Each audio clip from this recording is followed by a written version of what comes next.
Hello, ladies and gentlemen, and welcome to WBISLP 106.9 on your FM dial. We're located in Greenville, North Carolina. We also broadcast Southside Greenville and Winterville areas. On your FM dial, we also network through social media, through GPAT 23 Television, Awesome Radio Facebook, GPAT 23 Facebook, GPAT 23 YouTube channel. And of course, you can look us up on Roku, ladies and gentlemen. You can go back and look at past episodes and shows, and you can say, let me go back and see what they actually said. Or you can say, I didn't never finish watching that show, so I'm gonna go on Facebook and look it up. You are welcome, welcome, welcome. While you're there, like, share, subscribe, send it to a friend, send it to a loved one. A lot of the topics are based on our opinion and not necessarily the opinions of the station. So, with those pleasantries on the table, I would like to welcome everyone to Let's Talk Real Life with Nada Manning, the show that broadcasts on Wednesday at 11 p.m. for your delight. So please stay engaged as we present to you the theme that we're carrying this month is what's love got to do with it? Valentine's Day, that type of thing. And although we're taking it to another level, where today we're going to continue to try to address some of the most difficult questions, some of the most difficult issues between two human beings that have proclaimed to be in some type of substantial relationship and ultimately perhaps they could be married. Without delay, I'm Coach Vernon Garrison, certified life coach and co-host to Miss Nada Manning. How are you today? I am doing well. Hello, everybody. Hello, hello, hello. It's good to be back on the air again to talk with you all about this love stuff. And hopefully, we will open some eyes and hearts and minds and spirits to look at things a little bit differently in your life as well as in ours. So, we just want to bring to you some good information. So, it's my pleasure as your host to bring forth all of this wonderful news. So Coach Garrison is in the lead again, and I'm loving it because I don't have much to say. I guess I've talked out over the past 2, 3 years, so I'm letting him talk. No, you're gonna be in the hot seat. This is gonna be a tough one today. This is gonna be a tough one today, and I challenge everybody to get involved if you know the answer to the question. If you know and have a great concern about the question, please send that to us via social media. Call us on the phone, however you want to do that. All right, And one more thing, just to let them please, know Senor. that this is going to be a part two to this. So tune in next week uh, to hear some more good stuff. So it's 2 weeks of Hmm. this. It might roll into three. I don't know, but we definitely Hmm. planning on 2 weeks. The next 2 weeks. Hmm. So Hmm. open your minds and your hearts and your eyes and let it rip, Coach. Outstanding. Whew. Well, before today's show, I want to preface the state of mind, the state of the union of relationships in America. Look, I'm just going to basically say I don't know all the answers, but I believe there is a difference in generations and perceptions about the defined um, words that we call love. So I would say I want to ask you the hardest question that we'll have all day long. The first one: what in the world is love? What is love? What, is it fatal attraction? Is it an interest in someone? Is it a yearning? Is it a feeling? Is it what's love? What do you think love is? I think it's everything you just mentioned, and it's different things to different people. My love is different from someone else's love. Your love is different from the next person's love. So, because of the way we are wired, I think love means something different to each individual according to their own feelings, their own emotions, and that's the best way to describe it. You know, love has different meanings. That's the best way to Yeah. put it. It's different to for everybody. Notice I it was a little setup because I said, is it a fatal attraction? Fatal attraction. Well, I mean, I guess that's where the term love to death comes from. yeah, and some people experience that. You know, not everybody, but some people have that type of attraction to someone. Again, it depends on the individual. I think love as a whole, it depends on the individual and who their uh, interest is in. I won't say partner because it don't always have to be a partner. You can have love for someone, without any partnership because it's human nature. And that's why I say that it depends on the individual, that love thing. Yeah, I believe love is a spirit. I believe love is akin to love is God.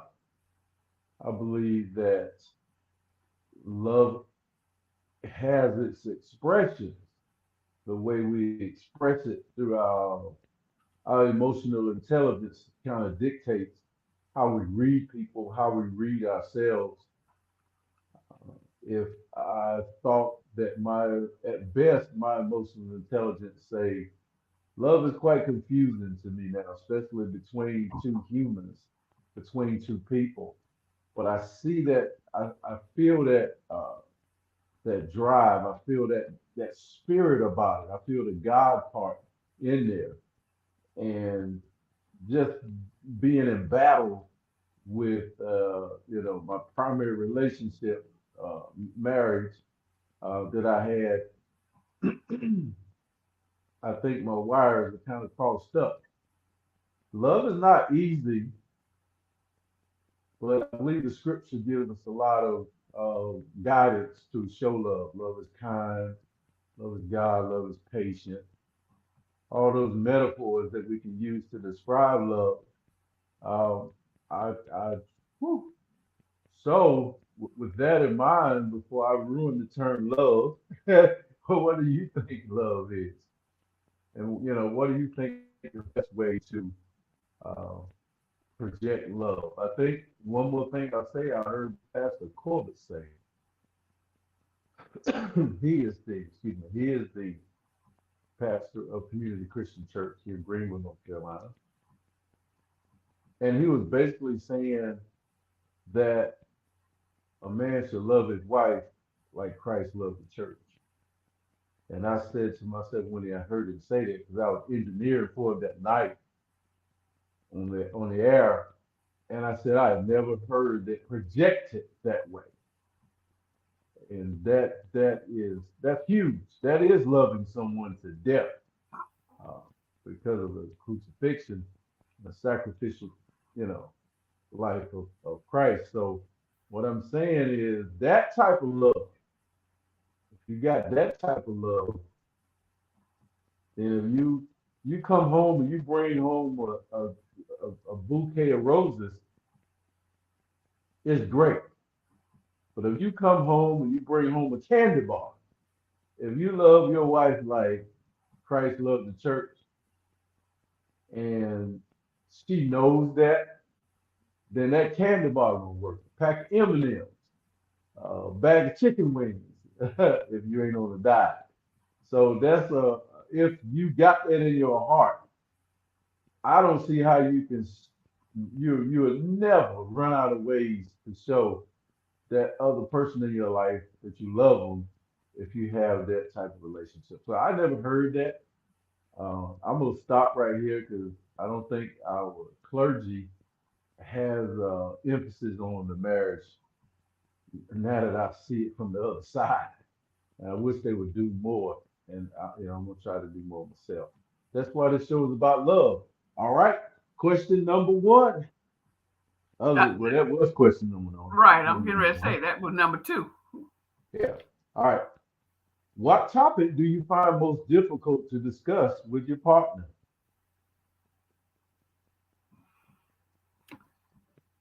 Again, it depends on the situation. It depends on the two people. Um, Me personally, I if the level of friendship is of such, and I say friends because we're not talking about beyond friendship at this point. Mhm. We're talking if the friendship is of such that uh, it warrants you being comfortable in saying whatever needs to be said. Um, I really don't see, me personally, I don't see a topic that could be very, very difficult to talk about myself personally. Now, but for some people, sometimes their past is difficult to talk about. What happened years ago, and they're still hurting with it. It's difficult to talk about it. Whatever happened, I mean, everybody have different things that went on in their past. Everybody's not comfortable talking about whatever happened to that friend or that significant other or their partner or their spouse. Um, Even in the marriages, I can go that far. There, I don't think any two people knows every single thing about their partner, their spouse. Not 100%. Mhm. Still think, even if they've been married 50 years, 60 years, 70 years, I I I, I don't know. That's my own opinion about it. You asked me what I thought. That's what I think. So I you think most people are liars? it's not a no, no. Most people are carrying concealed weapons that they have not revealed. So that don't make him a liar. Okay. That don't make him a liar. But if I ask you to tell me, I don't think ever asked anybody to tell me your deepest, darkest secret. I don't know. If I See, get in a see, relationship, I might see, tell them. see. What did When I you say? when you ask someone to tell you their deepest, darkest secret, you have to be willing to tell yours because it's twofold. Well, we're If not you having that if conversation. That's gonna be mine then. huh, I said we're not having that conversation. That's gonna be mine then. that's gonna be what? That's gonna be my most difficult question. If, if you're saying they're gonna, if I ask you, or if you're saying what you just said, then that's gonna be my most difficult question. Those Because subject to talk about. because you don't want to reveal your deepest, darkest secrets. Not. And that's my point. Everybody is not, I don't care how close a person is with another person. Uh-huh. There are things in everyone's past. Now, I could be wrong. This is my opinion. There are things in everyone's past that they do not choose to reveal Hmm. because of obvious reasons, because it's still hurt, or because that person that they're opening up to might look at them a different way. They might have a different idea about it. Well, oh, you actually you killed somebody, really? Ooh. Well, what did they do? Because that's something like that going to lead to another question. Well, what in the world? What made you want to kill them? And see, then you got to go digging and deepen and deepen and deepen it, going, and it hurts to talk about it most likely. And then that person is going to look at you kind of sideways, and that's what you don't want to happen. So therefore, you avoid talking about it. It's not lying; it's just avoiding things that might cause some controversy. And and to keep things going smoothly in the Right, relationship right. or in the friendship or in the connection, whatever it is that's going on between the two, to keep things Yeah. going smooth. And truth be told, if we really look at it on a bigger realm, eventually something is going to reveal itself anyway. Oh, Oh, if you stay together long enough with that person over a period of time, it my grandparents always told me it's all going to come out in the wash. So to lay all that out on the line in the very beginning, I don't think that's a smart thing to do. well, you seen those crime shows where there's a husband and a wife, and I know I've seen at least two of them. And the last one, I recall some of the details. Well, he had committed murder, and he has changed his whole life, and obviously he's a saint now. And law enforcement showed up. Law enforcement showed up at the house. We know who you are. They pulled her aside. Ma'am, do you know who he really is? Things were revealed. His name was revealed. Long story short, she had been with that man, had children with that man, and he went and did some time, and she stayed with him That's why I because say, the person she knew was the one she knew. She didn't know the killer. and that happens. And that's why I say it depends on the individuals involved. That's the bottom line answer to that question. So now, All right. Well, I'd say if you got those deep dark secrets, now, there are things that this generation or the generations that intermingle nowadays, they talk about. One of the first things they talk about, from what I've been educated on, is what's your body count? what's Yeah, what's what? your body count? What's your body count? That means how many people have you had sex with? Oh, How many bodies have you had sex with? Not how many bodies you have murdered. I guess if you were a serial killer, you'd have a body count. And if you were a serial artist in romance or intimacy, you got a body count. So so that's just a resume. so how important is that to know? Oh, that's a good question. That's a real good question. It's going to take three shows just to answer that question. Now, I say it's important to know because I was talking to a young lady 3 weeks ago, and I told her, I said, men, they enter women and they have a different situation, if I could use that word ambiguously. They have a different role when you're having an intimate relationship. I said, but you, my dear, are a woman and men enter you and they make deposits. I think spiritually and physically. And I said, be careful because if you are just concentrating on a body count, just think of all of the men that you sleep with revisiting you is if you decide to get married, settle down, and you consider all of this fun, just think of those interactions that you have affecting your life in the future when it comes down to staying with one man, being satisfied with one man. The term that I just described in a very articulately nice way is called being run through, and you being called Highway 95 that everybody travels.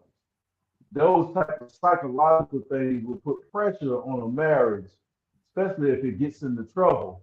And the young lady is thinking about going back out there or trying to revisit some of her old ways when she was young. So I think that body count, if you excuse the description of my extended version, I think that body count is letting that other person know, are you I think we got more respectable words than they got today. Are you a lady of the night and you are ready to come out of the streets? Or are you trying to stay out there and you just play? Then the same thing for men. The men's body count, I heard one young person say, "Oh, he was celebrating because I'm about to hit 100." I said, "100 what? My body count about to hit 100, yo." Yeah. So I had to talk with him. Bro, you only got so much mileage. You only have so much, a certain amount that God has given you, and it runs out. So you're inviting prostate cancer. You sending them messages, hey, I'm available. I'm wearing everything out. So I said to that young man, you are sort of practicing a little bit of witchcraft because you got this spell that you want to put on everybody to subdue them. And I said, be careful because you're gonna pay physically for it. You're gonna be a lot older when you get older. That's it. I said it right. You're gonna be a lot older when you get older. I didn't say that, but I did paraphrase what I said to him. Okay, that's what the body count, I believe, is. Okay, no comment.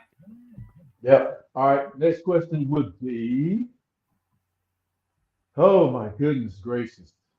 This one we got to do because we have a woke culture.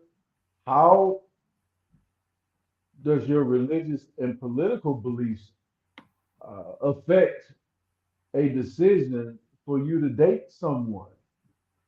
If I told you that I was a Jehovah's Witness, or everybody always picking on Jehovah's Witness. If I told you I was a Muslim, everybody always picking on Muslim. If I told you I was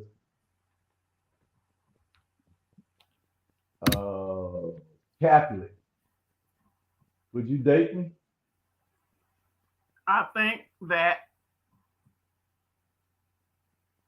different ones You have different, Baptist, huh? because you Baptist, right? Yes. I think that different people have different ideas.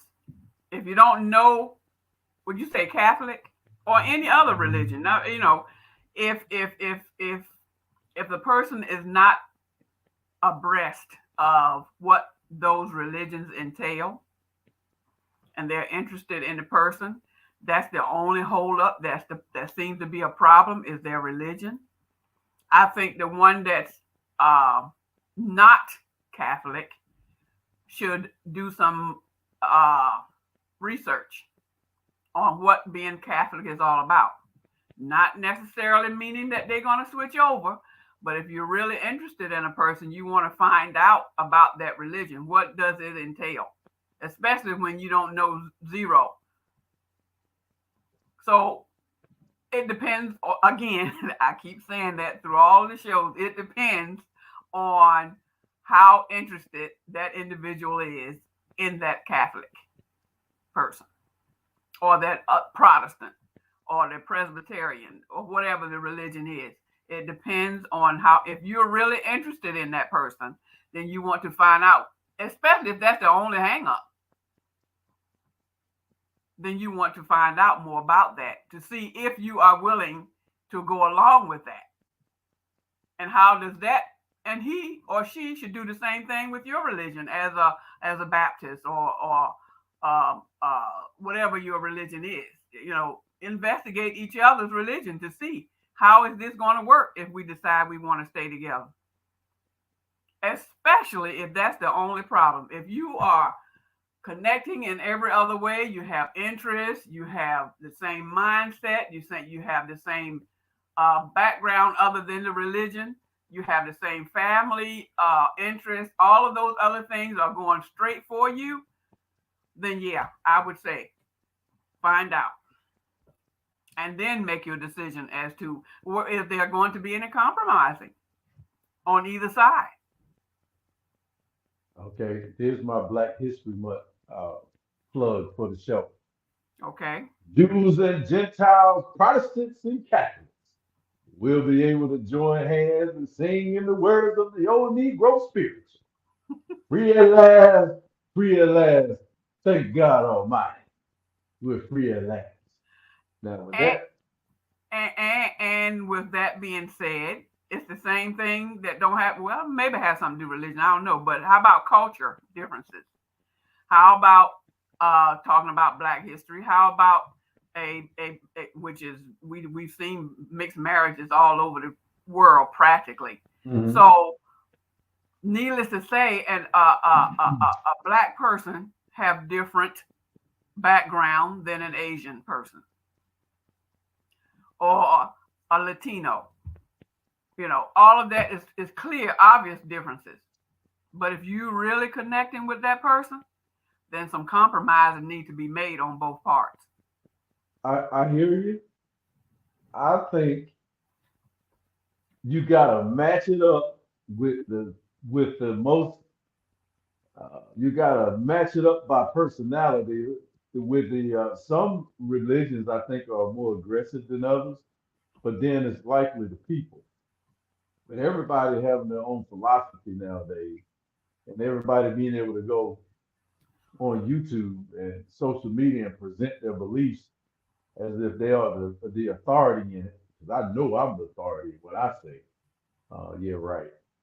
But I think you got to say I could match a Buddhist person with a Baptist because it seems to be liberal. Buddhism doesn't seem to be conservative.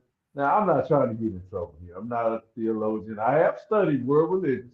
Formerly, I've been in class on that subject. That was one of the first subjects I took, even at the local community college.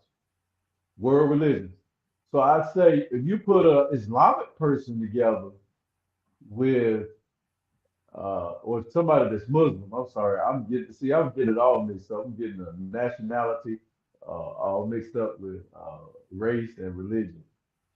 But if you put an Islamic person with a regular like gasoline, regular Christian, you got some problems. They can coexist, but you got some theological issues with Muhammad being a prophet and and Jesus just being a regular prophet. So I think you're gonna argue.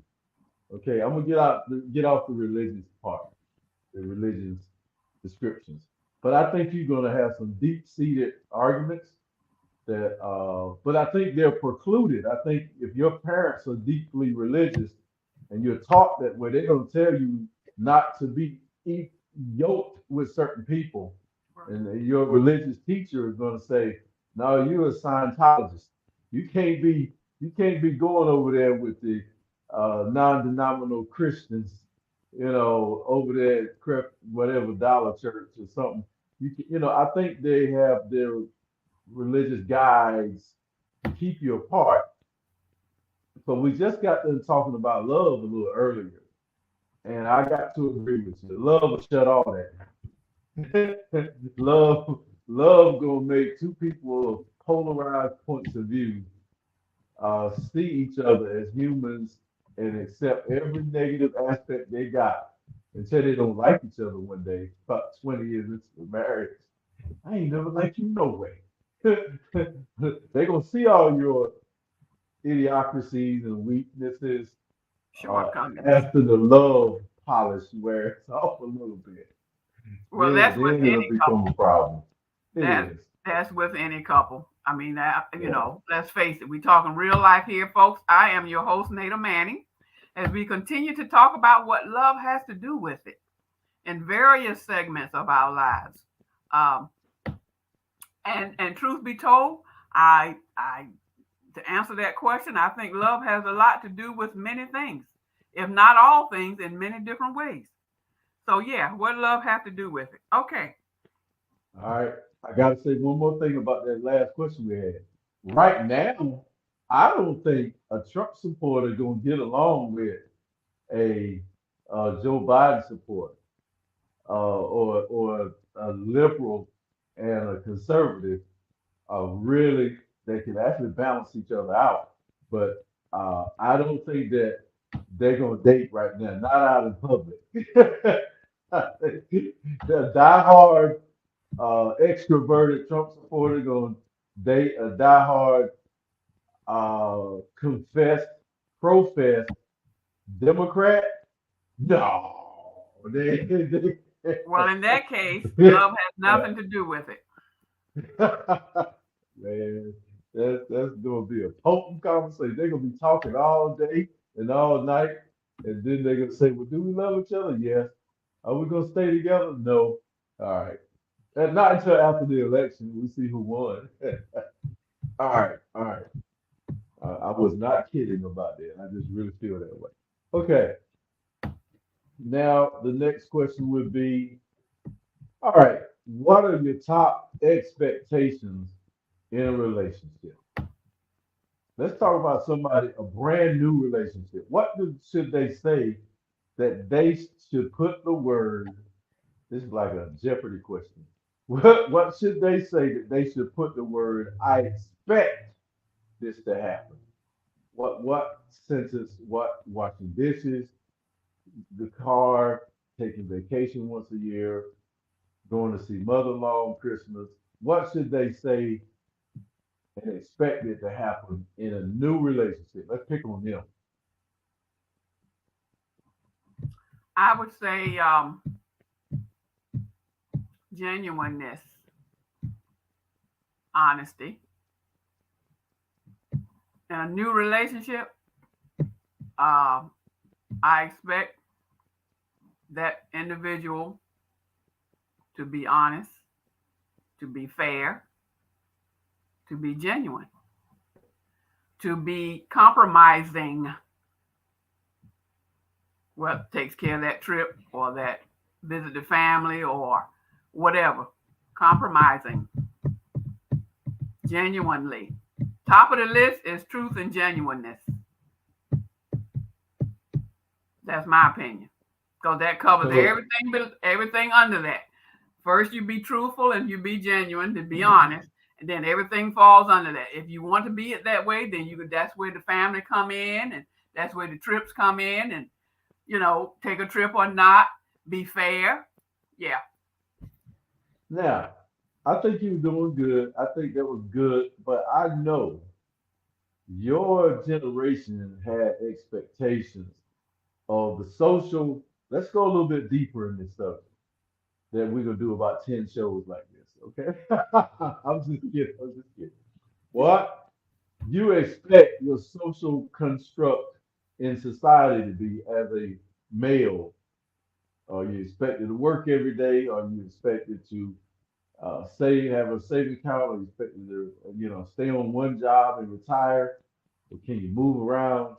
Or are you expected to cook as a homemaker? Are you expected to take care of the kids?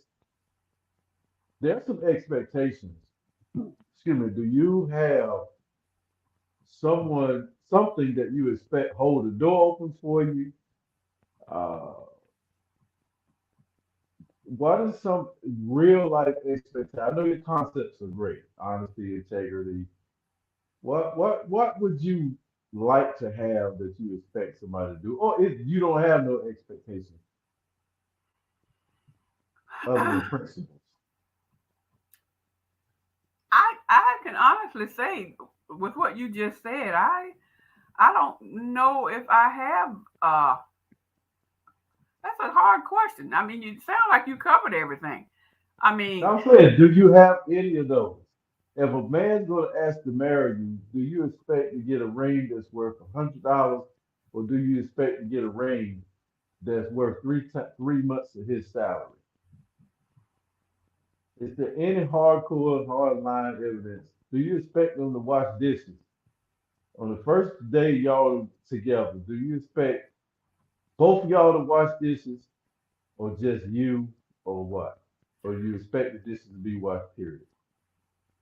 of course, I expect the dishes to get washed. Yes. Um, I think that should be a shared responsibility between the two people as far as cleanliness go. Now, as far as the ring is concerned, I think the genuineness come in is the principle behind the ring. How much the ring costs is not is to me is irrelevant. It's the love that's behind the ring that matters. Um, because I'm not a $1 million person, $100,000 person, I can't think like them. So it's the simple things. It's the genuineness behind the ring, behind the chores, behind um, the job. If a person is genuinely working, it doesn't matter how many jobs they have. At least they are trying. Let me catch you up to date on certain things because you are fresh. You knew the things that people are discussing there. Do you, if I invite you out to dinner, are you, am I supposed to pay for it? That's the question.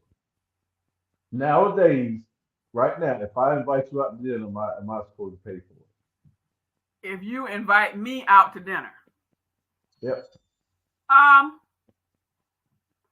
I say it depends. If you're going to be upfront with me, uh, Yeah. okay, Miss Nada, I would like very much to take you out to dinner, and this is where I would like to take you. However, because I think so much of you, I want to take you to this place, but I don't quite have all of the money or all of the funds or whatever. I mean, if you are willing, I'm just saying. You asked me, I'm saying we talking real life here, Go folks. ahead. Go ahead. Yeah, yeah, yeah. Real You life. are. You are. That's right. Real life. Now, just because I think this way does not mean the average person thinks that way. No, Because I no, no, don't. you're right. I just think it's funny because I'm gonna fast track this. Because we got 20 shows we can do this on. But I'm saying people are talking about just because I invite you out to dinner, that don't mean I'm going to pay for your meal. That means we're both going out to dinner in some instances. Now, to me, I'm going to agree with you.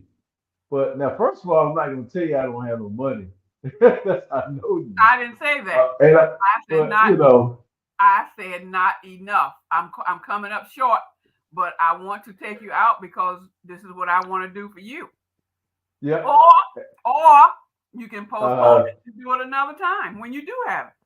so now what people are doing when they have these expectations now, the social roles traditionally 80s on back when I was socialized as a teenager, you were socialized perhaps in the 70s or late 60s. So I would say they have changed roles, and the bag and the high value man is somewhat reserved now. And he's basically saying, I want to see what you bring to the table. Have you got enough cash to pay for your meal? And that doesn't mean because I invited you out that I'm going to pay for your meal. Now, if you now I'm seeing these social roles taking on a lot of shapes, forms, and fashions. They're basically having things that go along with these roles. If we go out, and I'm not seeing too many distinctions between Christians and because you can't tell when you're watching people, when you're talking to people, you don't ask them, are you a Christian? Or are you a born again believer? Um, I'm thinking these are things are applying to a lot of people, Christian or not, religious or not. They basically say if I start paying for your stuff right away, we about to smash tonight. We're about to get intimate. So there's I, some trading, bargaining things that's going on in a totally different way that they're saying is acceptable. I'm saying to you, in Yeah. today's society, yesterday's society is all about communicating. Uh-huh. Communicate, communicate, communicate. Lay it out, no surprises. Just come on out, say what you mean what you say. So won't nobody get caught up in the backside. Yeah. Well, Well, nowadays they're telling the girls, don't, or the ladies, young adults and adult older, don't go out to date if you don't have enough money to pay for both of the meals. I don't agree with that. I'm just saying that's a little thing that they're being prepared for because the guys that are becoming beta, but I like that you disagree. So I'm going to ask you more about that. But the guys that are switching roles, you got the alpha woman, now you got the beta man Yeah. that's being highlighted and being encouraged today. And they're not walking out and saying, I'm taking you out to dinner and they got money. They're taking you out to dinner and they don't have money. And so Or if you don't, this is the last thing I'm gonna say, and I'm gonna let you talk. If you don't say, I'm gonna do this because we did that, then some of the guys, some of the probably non-religious alpha guys or whatever, the extreme, they getting up and walking out. If you're not saying we're gonna be together instantly after this deal here, or they're bargaining with stuff. I'm just using that they get up and walking out. Then they are not worth being with. So you have to have enough money to pay for both meals if you go out. If you're in that element, if you're in this woke type society where people are exchanging goods for services in a socially acceptable way that they accept. And to me, it might be illegal. Go If that ahead. person, whether it be a male or a female, if that male or female gets up and leave, then you don't need to be with them anyway. They Because did right, you a favor. huh? Yeah. They did you a favor. They just now they at that moment they have shown me that they are not worth my time. And I move on. And if I got to pay the bill right then, I'll pay it that time because he already walked out. Okay, so be it. But lose my phone number. Say what? He said lose the phone number. Lose the phone Now number. you got to catch an Uber home if you roll with him No and problem. all of that.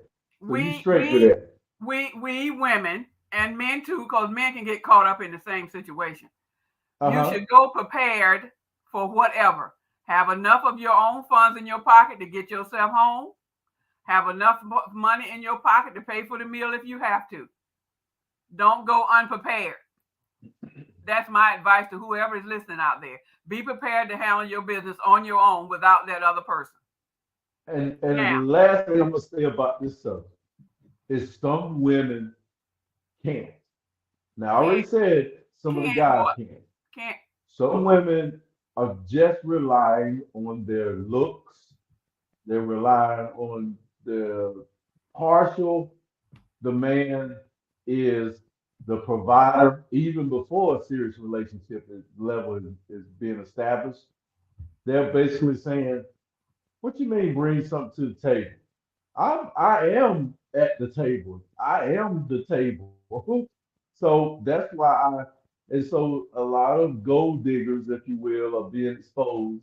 There's a lot of social media deals about gold diggers, but I'm not buying it. I think some women are putting themselves in that position. But I know women now as boss ladies. The new pink because there's the most educated aspect of society now is the black woman, and PhDs and you name it, the education level is higher than men. The pursuit of it, uh, they just came out with a statistic that more women own houses than men. So, and people are trying to figure out why is that so? Is that because of divorce and the ladies usually have gotten a house traditionally? Is it because the men are messing up, or is it because the women are more savvy in society nowadays I than think it's all of the above. the guys? All of the above. Uh, so that term expectation that I asked you, is there anything that you expect in a relationship? And from listening to you, I'm thinking that you're expecting somebody to be of good character in order to collaborate and work out these things with you. Uh, that's good. And I think I would just say don't mistake somebody's character for some type of new philosophy or some type of new surprise. Hey, we woke society now. You pay. Now I might pay for the next one, but we both going Dutch tonight. So and don't get it twisted. Now if you want me to pay, there's some other things that I think would probably need to happen. But and that's a socially acceptable position nowadays. I'm not like that. Okay, I just know that it is. When they say the last call for alcohol in the clubs nowadays, the, the, the the college that I've just been educated from is look around to see who you can take home or who can take you home. And that's not a relationship. That's what we old school booty call, as we used to call it. And it's a very impersonal, off the charts. And if it becomes anything, it becomes a situationship. And I ain't gonna mess with that right now. All right, let's see what the next question be. All right, this one is huge. This right here is bigger than what we just got done talking about. Which behaviors are off limits during an argument? Okay, we only got about 5 minutes left, somewhere around there. Um, yeah. What's the question again? What behavior, which behavior are off limits that you cannot do during a argument? Um, in an argument. And I'm rocking because I'm ready. I, I'm sorry. I think that there are ways of arguing without being loud and obnoxious. It's I not true. think I I'm just think kidding. I think that a person can get their point across, and it depends on the person's personality. And I can only speak of my own experience. I think a person can get their point across by body language, facial expressions, words, yes, but do they have to be loud and obnoxious so the whole world can hear them and everybody knows that they're arguing? I don't think that that's necessary. If it has to be that way, then it's time to shut down because that individual that you're arguing with cannot argue by him or herself. Now, if they can't argue with you at a reasonable tone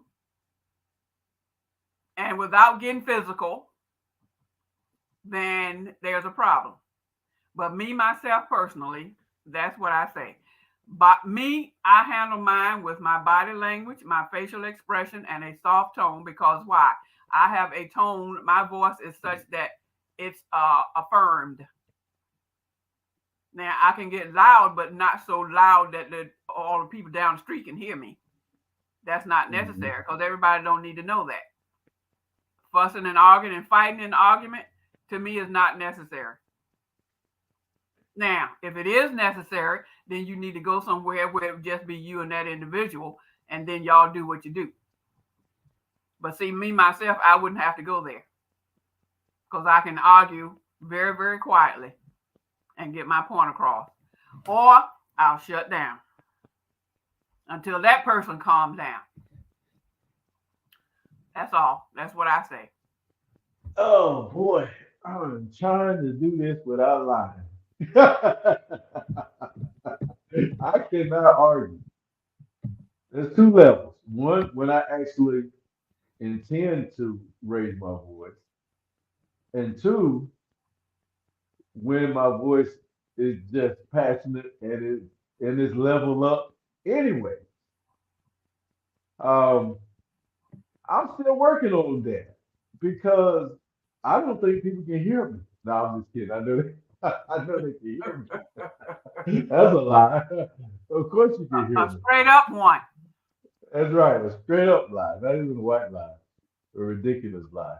Okay, so yeah, you got your voice that raises up because you are emotional, and it doesn't necessarily mean that you have lost control of your emotions. Some voice inflections are meant to be authoritative. They're meant to be to demonstrate your command presence. You learned in law enforcement. We got 1 minute, so with this subject, got to go on to the next show.